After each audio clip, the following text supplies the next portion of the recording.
So notes on solving real world problems with rational numbers. So we're at positive and negative numbers, decimals, fractions, everything involved in these. And I really like the Try It. It starts on page 64. You can see the picture there.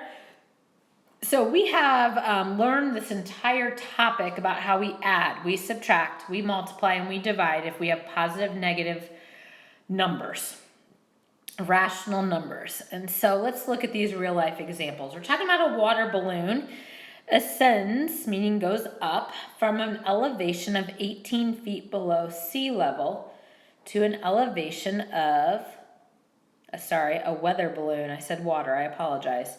So a weather balloon goes up from 18 feet below sea level to an elevation of 19.5 feet above sea level. What is the distance the weather balloon rises? And I like to look at this one as, if you recall in our past notes, how we would have a number line. And if we draw sea level here at 0, and the water balloon is 18 feet below, so you're at a negative there, and it travels here, but then it continues to travel, and we go 19.5 above sea level. What would be the total distance that it traveled? So we're really going to put those two numbers together. So what would be that total distance? If we go 18 and we add on 19.5,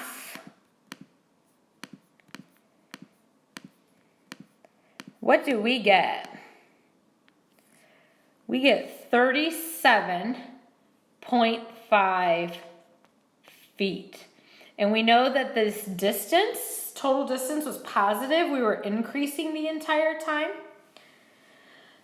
I think, and the convince me part is what we need to think about when we think about these real world problems.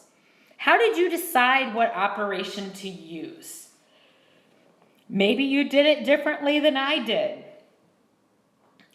I like to use a visual method and visualize being 18 below, but I'm going to go 18 up, and I'm going to go 19.5 more up, and total I went was 37.5 feet.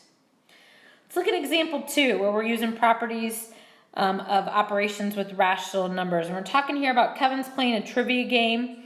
Each correct answer is worth 2 1/4 points, and each incorrect is worth -0.5. So we have Kevin's way. I apologize. We have Kevin's statistics over there on the phone, and we have 2 different ways of going about this. Let's look at the Try It and see if we can problem solve to figure out what Rashad's score would be. Rashad had 18 correct answers. Well, how many points do we get for 18 correct answers?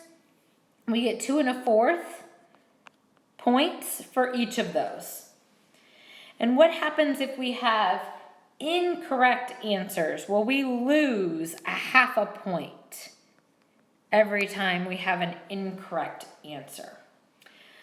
So this is actually going to be kind of a 2-part problem. We need to figure out how many points we get for being correct. So if I have 18 correct answers and 2 1/4 each time, we need to multiply those. And we can change that to an improper fraction.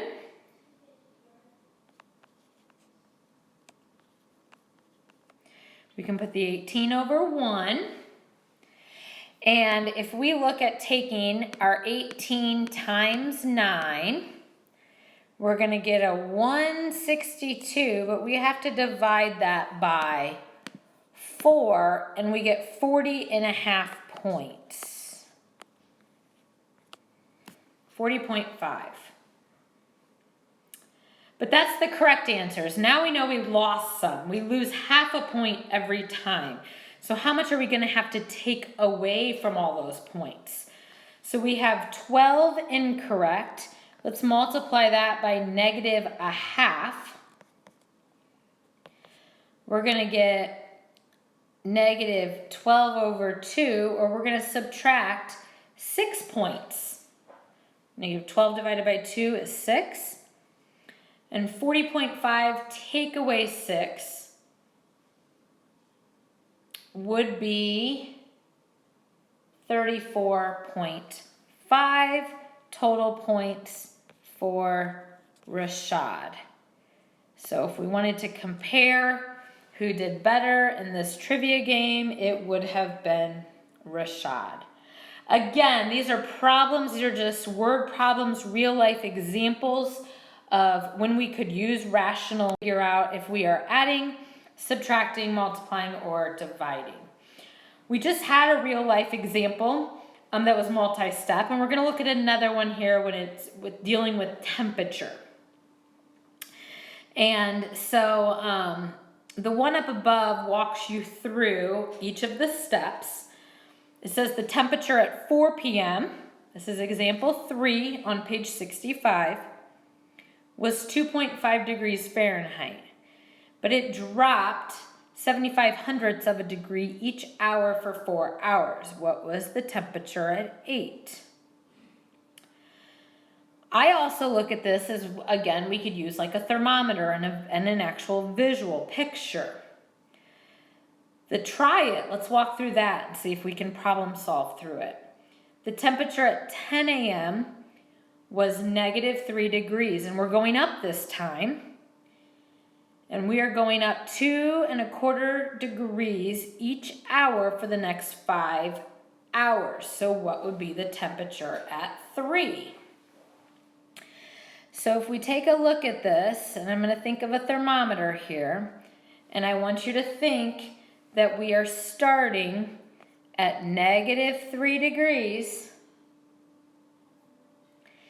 and for 5 hours, 1, 2, 3, 4, 5. Each time we're going up 2.25. So we know that we can take our 2.25 and multiply it by 5.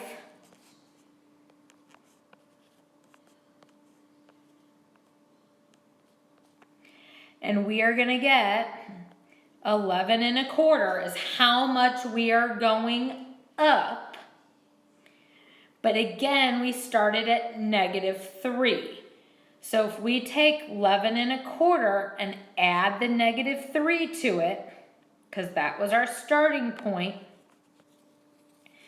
we will see what that change in temperature is. Or I should say what the current temperature is at 3 o'clock in the afternoon.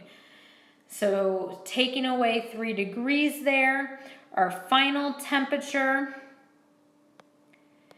after 5 hours at 3 p.m.